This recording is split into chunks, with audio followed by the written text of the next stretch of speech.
Hi good evening friends. இப்போ நம்ம எக்ஸல்ல VBA விசுவல் பேசிக் ஃபார் அப்ளிகேஷன்ஸை யூஸ் பண்ணி எப்படி ஸ்மால் லெட்டர்ஸ்ல உள்ளதெல்லாம் கேபிட்டல் லெட்டர்ஸ்ல நான் கன்வெர்ட் பண்ணி மாத்துறது அப்படிங்கிறத பார்க்க போறோம். அதுக்கு VBAல நம்ம கோடிங் எழுத போறோம். கோடிங்கிறது இப்ப பாத்தீங்க அப்படின்னா அதுக்கு விசுவல் பேசிக் நாலேஜ் கொஞ்சம் இருந்துச்சுன்னா நம்ம ஈஸியா நம்ம அதை எழுதிடலாம். அப்படி இல்லைங்கிறப்ப இப்ப உள்ள டெக்னாலஜி என்ன எல்லாமே நம்ம ஏஐ யூஸ் பண்ணி ChatGPTலயே நம்ம எடுத்துக்கலாம் நம்ம. சோ இப்ப நான் அப்படிதான் என்ன பண்ணிருக்கேன் அப்படின்னா ஒரு கோடிங் நம்ம எடுத்திருக்கோம். அதை எப்படி இதுல அப்ளை பண்ணி பாக்குறது அப்படிங்கறது தான் பார்க்க போறோம். ஓகேவா? இப்ப இதுல பாத்தீங்கன்னா ஆல்ரெடி இதுல ஸ்மால் லெட்டர்ஸ் இருக்கு, டெக்ஸ்ட், கேபிட்டல் லெட்டர்ஸ் இருக்கு. சோ இதுல எல்லாமே மாறி மாறி இருக்கு. இப்ப நான் எனக்கு என்ன கேட்க போறேன் அப்படின்னா எல்லாமே எனக்கு கேபிட்டல் லெட்டர் மாத்துற மாதிரி தான் நான் ஃபர்ஸ்ட் இதுல நான் கோடிங் நான் கொடுத்துருக்கேன்.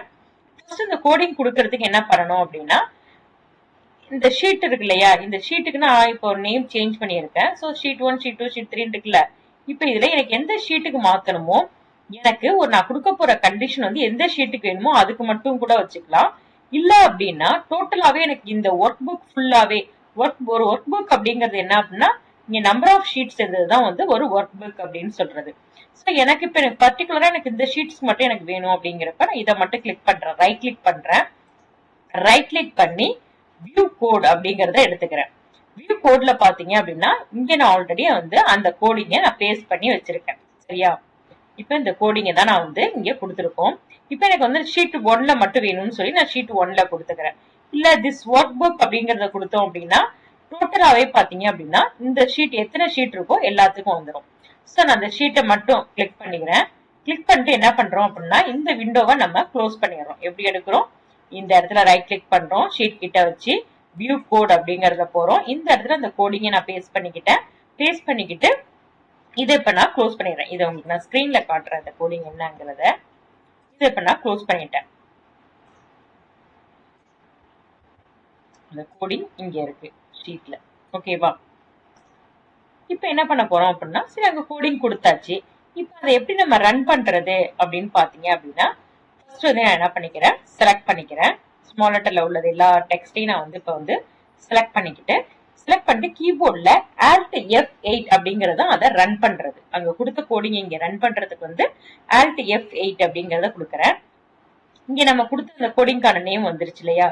இதை கொடுத்துட்டு இப்ப என்ன பண்றோம், ரன் அப்படின்னு கொடுத்தோம் அப்படின்னா இங்க ஆட்டோமேட்டிக்கா என்னவா மாறிடுச்சு, எல்லாமே கேபிட்டல்ல உள்ளது எல்லாமே ஸ்மால் லெட்டர்ல மாறிடுச்சு இல்லையா? சோ இப்ப இது நம்ம கொடுத்துட்டோம்.